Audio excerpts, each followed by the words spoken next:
So, thanks for tuning in. I'm here with Pablo Sabbatella, blockchain security researcher, founder of DeFi Labs, and host of the Blockchain Security Series podcast. Thanks so much for your time today, Pablo. Hi, James. How are you? Thank you for inviting me. It's a pleasure. Fantastic. It's nice to be speaking with someone else who does podcasting as well for a change. It's nice to be on the other side now. Exactly. Yeah, I'll try and make it easy. So the format of these is just a few sort of questions that you can give your opinion on, mainly focusing around the work you do, but then also delving into the sort of blockchain security space in general. So to start off, could you give me a quick intro on what DeFi Labs does and how it works? Yeah. Well, basically 3 years ago, I founded DeFi Education that became the biggest blockchain and cybersecurity academy in Latin America. There, I used to teach about all these subjects online and with a very, very good quality.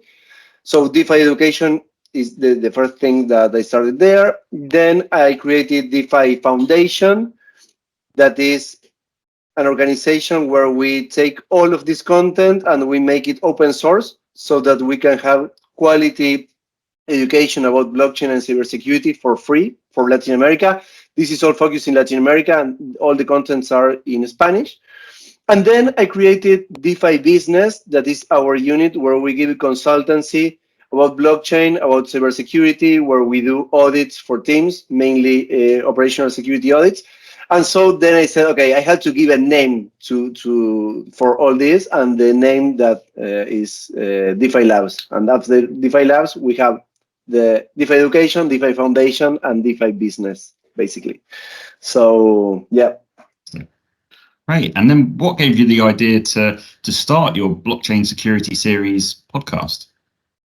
Well, I've been involved in cybersecurity since I was very, very young, since I was 14 years old, where I had a hacking and security website, back in 1999. Everything was very different, but some things are the same. And some years ago, I said, okay, the blockchain ecosystem is growing a lot. I want to put a focus in security, blockchain security. I started doing lots of research, contacting people, getting to know everyone in the industry. And what I found is that there was, at that moment, I didn't find any podcast that was specifically about blockchain security. So I said, if there's no podcast, because I was in the car and I said, okay, I want to listen to something about security, about blockchain security. I found nothing. So I said, okay, if there's nothing, I will do it. I also saw that as a great opportunity to get to know more people. So on December, I started it. The first episode was with Officer Sia. It's a very known guy that talks about Opsec in Twitter. Now it's called Officer Notes. Then I interviewed Jameson Lobb, that is the co-founder and CTO at Casa Keys, that they do custody for Bitcoin and Ethereum. Then Taylor Monahan, that is a security researcher at MetaMask. Ryan Lackey, Chief Security Officer at Evertas. That guy is a crack. He has been in crypto since 1993, wow. before Bitcoin started and everything. Then I also interviewed Daniel Bonfange from Origin Protocol, and the last interview I published last week was from Oliver Kor from Hats Finance. And tomorrow I'll be publishing a new interview with Mudit Gupta, the Chief Security Officer from Polygon. So it's going really, really great. I am learning a lot, and I hope the listeners are also learning a lot too. It's a really awesome lineup. And how have you found the experience so far with doing that? Very, very good. I mean, people most of the people I have been contacting are willing to collaborate, to be part of the podcast, and they are always very, very open. Something that was like unexpected to me was that everyone was like, no, we don't want to do any edits. We can talk about everything. Ask me anything that you want. Like really, really open. And the way I feel it's like very, very relaxed, right? So when you can interview someone or talk to someone in a very relaxed way is when the real interesting information appears, right? Mm. Yeah, I totally agree. Fantastic. So one question I've got about your specific focus area. We've seen blockchain adoption shift rapidly in South America, Latin America. How have you sort of seen the reception of blockchain change from your perspective? Okay, perfect. Yeah, Latin America is a very special region. If we see like blockchain adoption worldwide, in every country or region is because of a different thing. Like, for example, in France, everybody is crazy about NFTs. But the thing about Latin America, as I always say, is that crypto is an option in some countries, right? Like, for example, in the US, in the UK, in Europe, it's an option, but it's not something that they really, really need right now, right? But in Latin America, crypto is not an option. It's a necessity, right? It's something that we really need. Why? Imagine, for example, in Argentina, where I'm living right now, we have now approximately 200% inflation annually, right? Our currency has lost 99.9% of the value in the last 10 years. So we don't have a currency. We have very high inflation. We don't believe in the banks. We have had many times, for example, my parents, my dad had most of his life savings taken by the banks in 2001. So nobody believes in banks here. I personally don't do it. And we also don't believe in the government. Like, institutions don't work in Argentina. And this thing that I'm telling you about Argentina also happens in Latin America, right? So we don't believe in institutions, we don't believe in governments, banks, in our currency, nothing. So in crypto, we find a solution, right? To be the owners of our assets, let's say, to be able to save and not have that money stolen.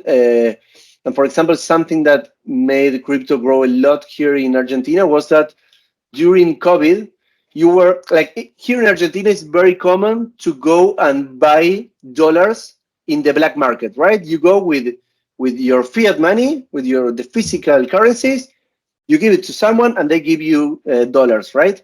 That's a black market. It's not regulated, but most of the people go there because I cannot buy dollars in the bank, right? Legally, you cannot do it. Or now you can a bit, because we have a new government that it's far more liberal, but this is brand new, like it's something from the last 4 months. But during COVID, you couldn't go to the black market to buy dollars because you couldn't get out of your home. So there, stable coins started growing a lot and allowed people to be from their home to be able to transfer their pesos, that is our local currency, to a local exchange, and thereby, for example, DAI or USDT. So most of the people entered the crypto ecosystem thanks to stable coins here, and then they got to know Bitcoin, Ethereum, and the rest. And the other reason is that in Argentina, specifically, we have excellent technical talent, right? We have very known unicorns, like, for example, Mercado Libre or Despegar, or many of those companies. So we have had lots of developers and people from UX designers from since a long time ago. And lots of those people started early in crypto and built some of the most important projects that you've seen nowadays. Like, for example, Open Zeppelin is from Argentina, Decentraland, Moon. I mean, there are lots of projects. So that's one of the other reasons, right? Like, crypto is like something very natural to us. It's really interesting, because I suppose that's the kind of the goal of crypto, right? Is to do that long term, is to be that alternative when these other institutions are failing. So it's really nice to see that in that area that's sort of become the reality in a way. Exactly. Yeah. Fantastic. So what do you think in general is the sort of biggest problem facing Web3 security at the moment? I mean, if we talk about Web3 security, I think the main issue is that we all know, or we all say, like, blockchain security is very good. Blockchain has never been broken, right? And so many people think that, well, okay, as Bitcoin or Ethereum have never been broken, that's everything, right? So security, it's okay. But that's the first layer. On top of that, you have, for example, applications, right? You have decentralized applications, like all the DeFi protocols. That DeFi protocols must be audited, because if you have any vulnerability in the code, all your funds will be stolen, right? So most of the industry, when you talk about Web3 security, are focusing nowadays in, we have to audit the contracts, and we spend a lot of money in auditing contracts, and that's okay, right? But then there's a whole other, let's say, side of this story, that is, for example, operational security, right? Most of the hacks and the scams I've been seeing lately, with all the research I do, are not related to hacking on a smart contract, but are related to hacking people. In fact, there's a quote that I love in cybersecurity that says, like, beginners hack software, professionals hack people. It was something like that, right? So we are seeing lots of social engineering, right? And for example, what are the most common attacks nowadays? Instead of attacking a smart contract, they go and they hijack the domain, right? The website from the decentralized application, and they put a phishing there. Or they hijack the Twitter, the Telegram, the Slack, or the Discord accounts, and they make all their users go to a phishing website and get drained. Or they hack people. Something that they are doing nowadays a lot is that they are impersonating journalists, VCs, venture capitalists, and also recruiters, right? And they tell you, okay, Pablito, I want to make an interview with you for Forbes. Or Pablito, I want to invest money in DeFi education. Or Pablito, we want to hire you for this company, for this. They start talking with you, you have calls, they send you information, you check about them, and you see that they seem to be legit companies. They have websites, they have employees in LinkedIn, they have a company profile. And then, for example, you have an interview and they tell you, oh, we are in China right now, right? So we cannot use Zoom or Teams or Google Meets. We need to use this specific software, right? And they send you to a website. And you go to the website and it seems legit. It's a software to have a call. You download that software, you are owned, you get all your money drained, right? So what I'm trying to say with this is that most of the industry is looking at auditing contracts and, for example, analyzing real-time transactions and all that, but they are forgetting about, like, what I call Web2 security, right? Traditional things. And so most of people are getting their private keys stolen in this way, as I tell you, with malware, with social engineering. So I think that the industry is realizing about this issue. They know that it's an issue right now. It's sad, but they are realizing about this after losing money. So I think that we're going to see a lot of growth there. And also from the user's point of view, what we are seeing is like the same. I am seeing lots of people, like, as I do lots of research on security, and I write a lot about this on Twitter. Like 5 or 6 people daily write to me saying, okay, all my funds have been drained. This happened to me. And this is not something for beginners, right? This is something that is happening to OGs, to founders, to people that are sophisticated. So I think that we need 2 things, right? We need people to start taking care, to start understanding that if you are in the crypto ecosystem, it's a very complicated ecosystem in terms of it's a dark forest, as we call it. So you have to be very careful and treat your operational security seriously. And in the other way, the industry needs to do lots of things to make applications like safer and easier to use, right? This model of having private keys and you lose your private key and you're done, that's not a scale, right? So now we are going to have account abstraction, for example, in the future that will allow not to use private keys anymore, to have social recovery. So I think that there are lots of things to be built. In the state that we are right now, blockchain cannot get mass adoption for sure. I'm like 100% sure of that. We need to do lots of work for that. It's an interesting point.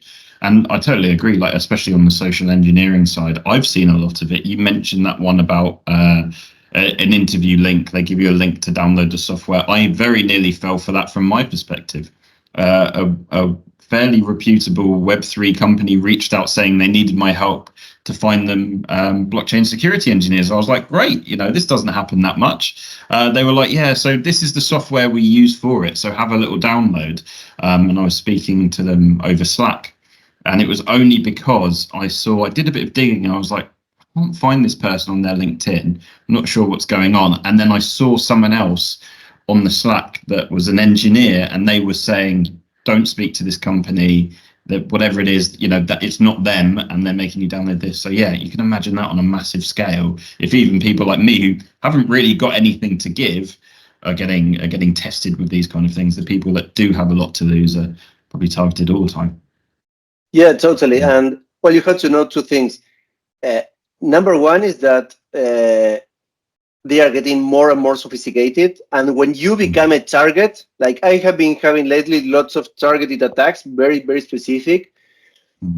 You are never too paranoid, right? You have to be very, very paranoid. Because if not, eventually something will happen to you. In fact, every time I had a call with someone now, first time we met, I was like, well, I don't know this guy. I don't know who he is. Perhaps we're in the middle of the call and he asked me to share my screen and they send me notification through this. And then you're like a normal person, we're doing this, but you have to be extra careful with everyone. You cannot trust anyone in this industry. I mean, after knowing for a time, yes, but at first, no. Yeah, you've got to always be careful. Right, and then the sort of last question I wanted to cover is one I ask all my guests. What would you recommend to teams looking to attract and then retain cyber talent at the moment?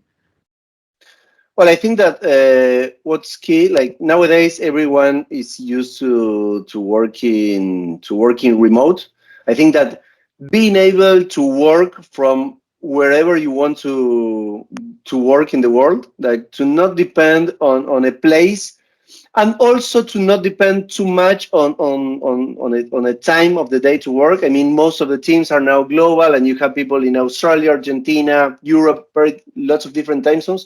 So giving teams that flexibility to work from anywhere, I think that's key. Also to have a strong culture and to have everyone aligned to say, like, we work like this, we are responsible in what we do. I will not be checking if you're online or not, but I want you to do your work. I don't care if you do it in the morning, in the afternoon, at night, but everyone has to be responsible for what they do. And to also give like some kind of ownership, right? If I like, for example, feeling that I am making an impact and that what I am saying is really being listened. I think that's key. Because if your only differential is to pay more, then someone else will come and will pay more to that person and they will go to another company, right? So to feel that you are really part of that company, making an impact, that you are being listened, and that you're growing, right? The other thing is that I think it's key to give your employees, your team, the ability to be learning all the time. Like, I want to do this course or this or that. Okay, yeah, go and do it, please. And to focus on that. I think that's key. Definitely, yeah. Personal development and getting people really invested really helps. And I know from my perspective, if you're just limiting yourself to one location geographically, even there you're dealing with a smaller pool and you're missing out on great engineers all over the world. So great advice there, Pablo. Well, thank you so much for your time. This has been really great, really informative. I hope the listeners think so as well. And yeah, all the best. Thank you very much, James.